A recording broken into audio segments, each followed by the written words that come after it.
du concret, no bullshit, un maximum d'exemples et d'anecdotes. Ça fait 25 ans qu'on dit que la fusion-acquisition échoue. Pourquoi ces fusions-acquisitions ne réussissent pas dans la moyenne? C'est bien souvent pour des raisons, on va dire, humaines, culturelles, soft, tout ce que vous voulez. Est-ce qu'on a compris enfin que le facteur humain est que le facteur stratégique?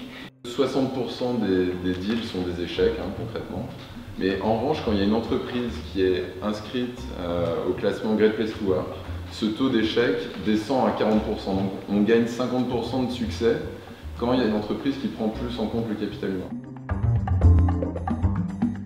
C'est en matière de fusion-acquisition, bien évidemment, on a une vraie réflexion à faire sur le positionnement de la fonction. Si la fonction RH n'est pas, je dirais, sensibilisée et impliquée le plus tôt possible, il sera toujours difficile de rattraper le temps perdu. La posture, je ne pense pas qu'il y ait une seule posture, mais je pense qu'en même temps, il faut être humble, mais il faut être en même temps sûr de soi. Et ensuite, il faut, je dirais, parler et comprendre le langage du business.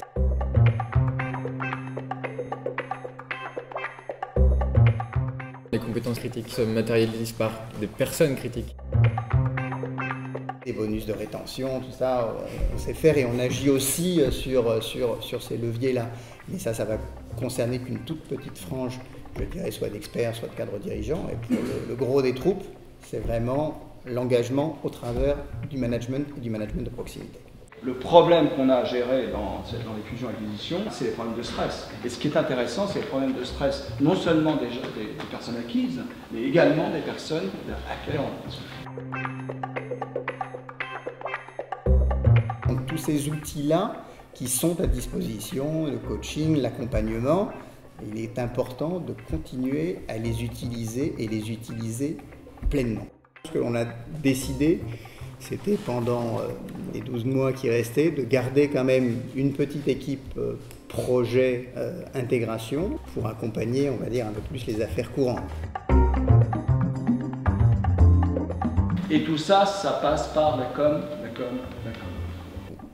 Je pense qu'il faut mieux éviter la force, le pistolet, le couteau, etc. Parce que ça peut être efficace, mais je ne suis pas sûr que ce soit... À long terme, c'est quand même un peu compliqué. Parfois, une communication au niveau local est beaucoup plus... fait plus de sens parfois. Pas communiquer toujours par les mêmes canaux. Il y a effectivement la nécessité de bien aligner les messages, parce que si les messages ne sont pas alignés, alors là, je pense qu'on court à la catastrophe. Donc, il ne faut pas chercher à cacher les choses. Je pense qu'il faut être le plus transparent possible. Ça fait partie des règles du jeu. On n'est pas là pour cacher les choses, mais il y a des choses qu'on ne peut pas parler.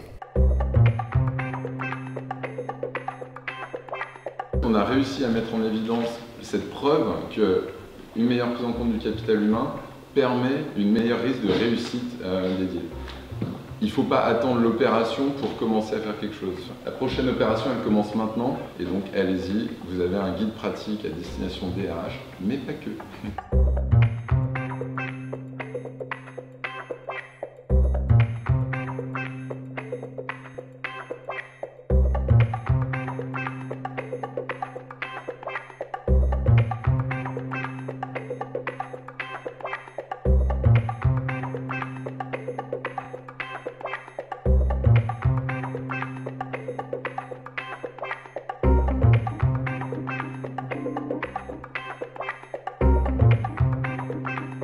C'est pas bullshit, là? Non, c'est pas bullshit parce que je me renseigne, il faut me le dire, il faut sortir le petit carton rouge. Pour montrer sa légitimité, je pense que c'est clair. J'ai un bullshitomètre. D'accord, il est sur le bouton. Non, il buzz pas encore, il est très bien.